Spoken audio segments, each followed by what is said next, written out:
but what are the essential characteristics of it that distinguishes it from fiat money? Yes, great question.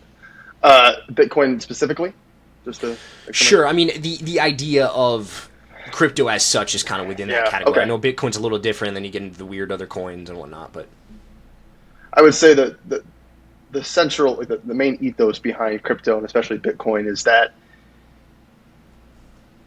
the there should be no central entity, i.e., a government, that has sovereignty or control over the money supply, which is kind of crazy as I'm saying. It's such a crazy idea, but that's really what it's all about. Is that money should not be left into the hands of a corruptible, um, um, politically incentivized elite. When you rest control of something as important as money in the hands of a few different people, bad things can happen. As we've been talking about with inflation, that's one example. You can say Biden and the Federal Reserve have been printing too much money. That wouldn't happen according to Bitcoin and crypto proponents and evangelists. Is that wouldn't happen with the Bitcoin standard? That wouldn't happen with crypto. Crypto is decentralized. It's distributed. It's not centralized in one entity like the Federal Reserve. Um, Bitcoin is trustless. It's immutable, inviolable code. You know, it the Federal Reserve makes decisions on if they want to print money or not. It's not like it's based off of what they think, where they think inflation's heading. It's kind of rough estimates. You know, it's also based on it's a little bit capricious. You know, it depends if the president might want to intervene and say, "Hey, I want you to print money." They're not supposed to do that, but it's corruptible. It's human beings. That's the big thing. It's people. With Bitcoin or cryptocurrencies in general, they call it law. They describe it as law is code. Code is law. Code defines our monetary policy, not human beings. And there's a lot of appeal in that. There's a lot of you can see where that's at least interesting. It's an interesting idea, and so the idea, that's like the I would say the big distinguishing differences between fiat currencies like the U.S. dollar and Bitcoin is one is one is monitored and controlled by corruptible, potentially corruptible people. Another one is purely code. yep, yeah, I would agree. And that decentralized characteristic kind of covers um, a lot of the. It's kind of like the umbrella point here that then has multiple other, what would you say, outlets because of it.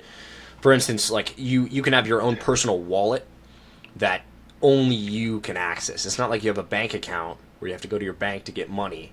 If you have the keys to your wallet, you truly have access to that, and no one Right. else does. So Right. there's a security element here. And correct me Although if I. Oh, I go. would just I love that. It's very true because the whole underlying overarching idea behind that, ethos behind that, is that hey, I don't want to trust a bank. I don't want to trust someone who's well, I don't know what they're doing with my money, but they're not keeping all my money in the vault. I mean, quick little lesson on banking: they don't keep all your money at the bank. It's if there's $100 deposited at a bank, that bank only has $10 in equity at the bank. So if enough people for $12 worth of this $100 in deposits at the bank came to withdraw their money, and there's only $10 in equity or actual money at the bank, it'd be insolvent or be liquid, I should say.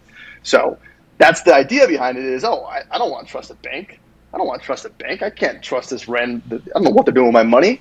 So yeah, you have your own personal wallet. Now there is also an issue with your own personal wallet that you can lose your key, and if you lose your key, it's all gone. There's a famous story of a guy who lost his key, and he's been searching through a massive garbage dump for the last decade trying to find his Yep. freaking the physical hard drive. He hasn't found it. Millions of dollars worth on there.